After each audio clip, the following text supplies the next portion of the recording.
ಅವ್ರ ನಟನೆ ಅವ್ರ ಸಿನಿಮಾಗಳನ್ನು ನೋಡುವಾಗ ನಿಮಗೆ ಪ್ರೇಕ್ಷಕನಾಗಿ ಅಥವಾ ತಂದೆಯಾಗಿ ಆಗುವಂಥ ಅನುಭವ? ಅವಳಿಗೆ ಇನ್ನೂ ಚೆನ್ನಾಗಿ ಒಳ್ಳೊಳ್ಳೆ ಪಾತ್ರಗಳು ಕೊಡಬೇಕು. ಯಾಕೆಂದರೆ ಹೆಣ್ಮಕ್ಳಿಗೆ ಏನಾಗುತ್ತೆ, ಒಂದು ಮದುವೆ ಆದಮೇಲೆ ತಕ್ಷಣವೇ ಮಾರ್ಕೆಟು ಬಿದ್ದು ಹೋಗುತ್ತೆ.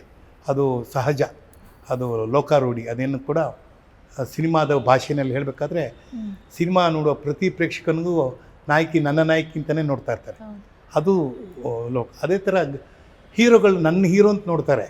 ಆದರೆ ನಾಯಕಿ ಮಾತ್ರ ಯಾವುದೇ ರೀತಿ ಮದುವೆ ಆದಮೇಲೆ ಅವಕಾಶಗಳಿಲ್ಲ. ಅದು ಲೋಕಾರೂಢಿ, ಸಹಜ ಅದನ್ನು. ಆದರೆ ಈಗ ಕಾಲ ಬದಲಾವಣೆ ಆಗ್ತಾಯಿದೆ.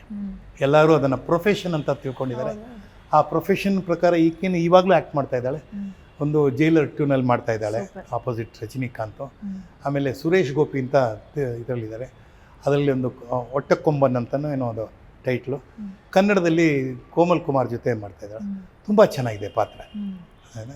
ಸ್ವಂತ ನಿರ್ಮಾಪಕಿ ಆಗಿದ್ದಾಳೆ. ಅವಳೇ ನಿರ್ಮಾಪಕಿ ಆಗಿದ್ದಾಳೆ. ಮುಂದೊಂದು ದಿನ ಅವಳದೇ ಡೈರೆಕ್ಷನ್ ಕೂಡ ಇರುತ್ತೆ. ಅವಳು ಅದಕ್ಕೆ ಕೂಡ ಪ್ರಯತ್ನ ಪಡ್ತಾ ಇರ್ತಾಳೆ. ಒಟ್ಟಿನಲ್ಲಿ ಹೇಳಬೇಕಾದ್ರೆ ಹೆಣ್ಮಕ್ಳೇ ಸ್ಟ್ರಾಂಗು ಗುರು, ಏನೋ ಮಾಡೇ ಮಾಡ್ತಾರೆ.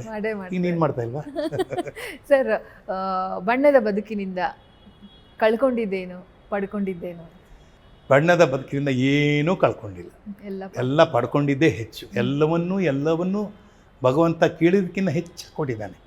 ಯಾಕೆಂದರೆ 10 ರೂಪಾಯಿ ಬಾಡಿಗೆ ಕಟ್ಟಿ 10 ರೂಪಾಯಿ ಸ್ಕೂಲ್ ಕಟ್ಟೋಕ್ಕೆ ಅನುಕೂಲ ಇದ್ದ ಸುಂದರ್ ರಾಜನ್ಗೆ ಇವತ್ತು ನನಗೆ ಮನೆ ಇದೆ, ಶ್ರೀಮತಿ ಇದ್ದಾಳೆ, ನನ್ನ ಮೊಮ್ಮಗ ಇದ್ದಾನೆ, ಎಲ್ಲ ಕೊಟ್ಟಿದ್ದಾರೆ. ಎಲ್ಲದಕ್ಕಿಂತ ಜಗತ್ತು ನಮ್ಮ ಕುಟುಂಬವನ್ನು ಇಷ್ಟಪಡ್ತಾ ಇದೆ. ಈ ಒಂದು ರೀತಿ ನಾನು ಸುಖವಾಗಿದ್ದೀನಿ, ಭಾಳ ಸುಖವಾಗಿದ್ದೀನಿ.